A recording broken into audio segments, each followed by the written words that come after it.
क्या वजह है कि 20 साल तक जो मायावती कहती थी हाय बिछुआ डस गए वो? सुप्रीम कोर्ट में मुलायम सिंह के खिलाफ मुकदमा लड़ रही थी, मेरे कपड़े फाड़े, मेरी जान पर हमला किया। अब वो कह रही कि मुलायम सिंह जी असली समाजवादी। लोकसभा चुनाव 2019 को कई तरह की राजनीतिक हलचलों के लिए हमेशा याद किया जाएगा। उसमें से एक सबसे बड़ी राजनीतिक हलचल हुई उत्तर प्रदेश में, जहां 24 साल बाद दो विरोधी दल एक हो गए, वो भी देश के धाकड़ और सबसे लोकप्रिय नेता नरेंद्र मोदी के डर से।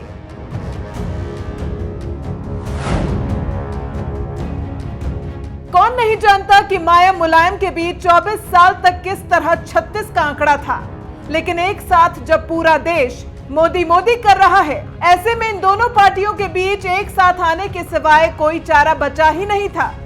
मुलायम सिंह और अमर सिंह की दोस्ती भी किसे याद नहीं है, लेकिन अब अमर सिंह इस मसले पर जमकर चुटकी ले रहे हैं, जनता को बता रहे हैं कि क्या वजह है जिसे लेकर माया मुलायम एक साथ हो गए हैं। कि 20 साल तक जो मायावती कहती थी हाय बिछुआ डस गए हो रे, हाय फाड़ दियो रे। सुप्रीम कोर्ट में मुलायम सिंह के खिलाफ मुकदमा लड़ रही थी, मेरे कपड़े फाड़े, मेरी जान पर हमला किया। अब वो कह रही कि मुलायम सिंह जी असली समाजवादी और मोदी और असली पीछे रहे मोदी। अब हम कहें कि सतीश मिश्रा वो नकली ब्राह्मण है और कोई दूसरा असली ब्राह्मण है। अमर सिंह यही चुप नहीं हुए, इसमें उन्होंने सबको समेटा है। मायावती के उस बयान का जवाब दे दिया है जिसमें मायावती ने पीएम मोदी की जाति को लेकर टिप्पणी की है। अमर सिंह ने हर वक्त पर मुलायम सिंह का साथ दिया है, लेकिन वक्त का पहिया घूम गया है। मोदी लहर में अमर सिंह अब मोदी के पक्ष में बोल रहे हैं, जबकि यूपी की सियासत के धुर विरोधी माया मुलायम अब एक हो गए हैं।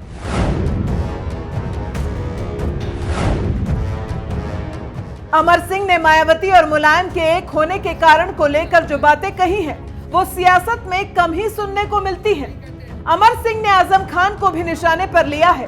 अमर सिंह ने बताया कि आजम खान ने नाम में सिर्फ खान लगाया है, बाकी वो बिजनौर के नाऊ है। कौन किस कुल में पैदा हुआ है, कौन शेख है, कौन सैयद है। अब हम तो नहीं कहते कि अपने आप को मोहम्मद आजम खान कहते हैं, लेकिन बिजनौर के नाई है।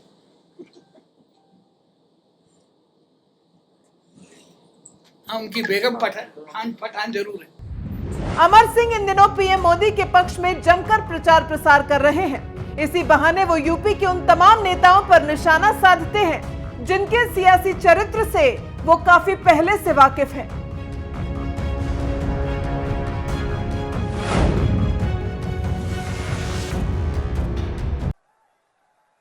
साथियों, कांग्रेस और उसके साथियों के पास नीचे से ऊपर तक सिर्फ वंशवाद है, वंशवाद। और यहां तो खुल करके हैं।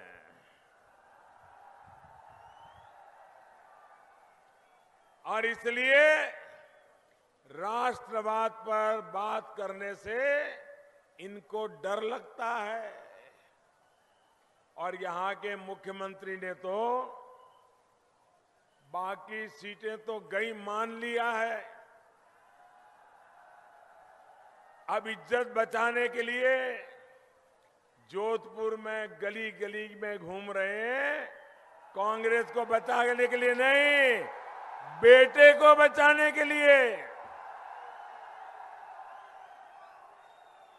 उनके लिए कांग्रेस के बाकी उम्मीदवारों से ज्यादा बेटे का महत्व है।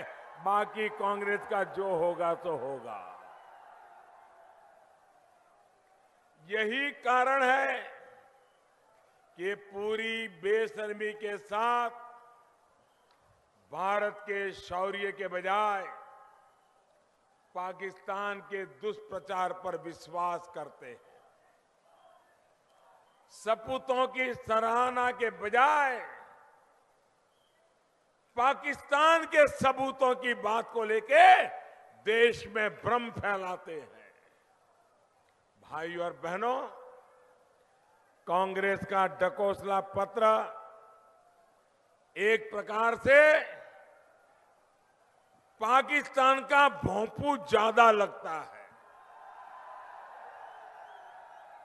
साथियों, ये कश्मीर से सेना हटाना चाहते हैं,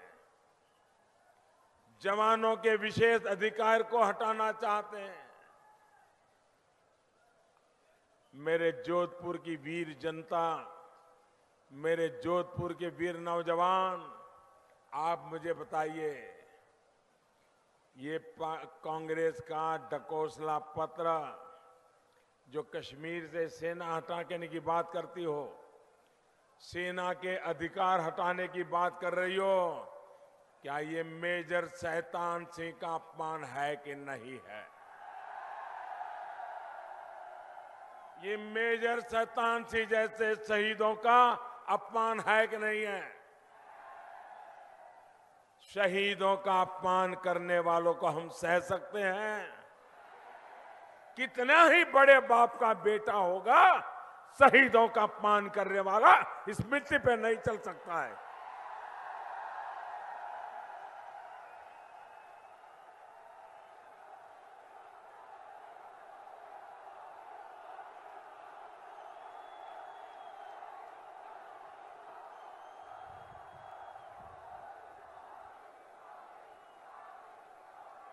मैं आपको इनके एक साथी कांग्रेस ने जिन्हें, और ये बड़े पार्टी के बड़े कर्ता धर्ता हैं यहां के मुख्यमंत्री, और खासम खास है परिवार के,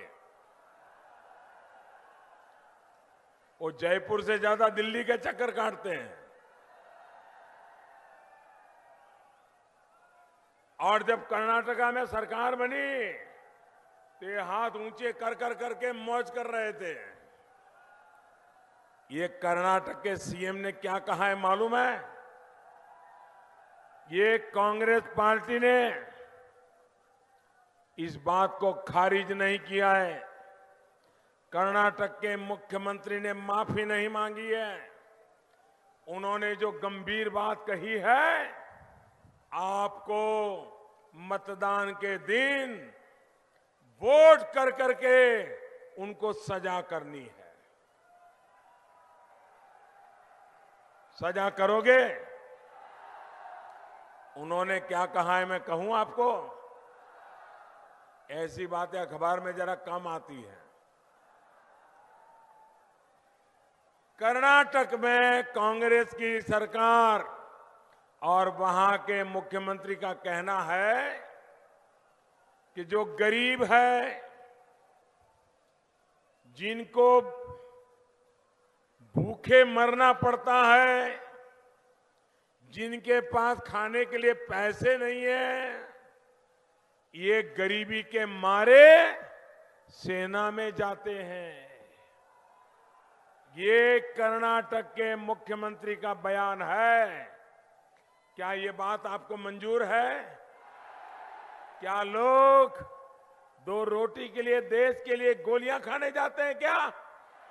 अरे कर्नाटक के मुख्यमंत्री को, ये कांग्रेस के नेताओं को समझ नहीं है कि वो दो रोटी खाने के लिए नहीं जाता है, वो सीने पर गोलियां खाने के लिए जाता है।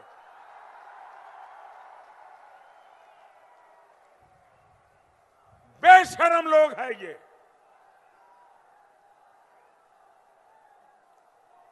क्या ऐसे लोगों को माफ कर सकते हैं क्या? ये वीरों की धरती, ये जवानों की धरती, शहीदों की परंपरा वाली धरती, क्या ऐसी पार्टी को एक पल भर के लिए राजस्थान में टिकने देगी क्या? भाइयों बहनों, चुनाव तो आएंगे जाएंगे, ये सोच खतरनाक है। साथियों, बहुसवाद और झूठवाद के साथ कांग्रेस की यही भी सच्चाई है कि वो जब जब आती है अपने साथ महंगाई को लेकर के आती है। महंगाई और कांग्रेस चोली दामन का नेता है भैया। आप याद कीजिए, 10% की दर से कांग्रेस के राज में महंगाई बढ़ रही थी। आप और आपने 2014 का चुनाव याद कीजिए, महंगाई महंगाई महंगाई यही मुद्दा था। आज हमारे विरोधी भी महंगाई शब्द बोल नहीं रहे हैं।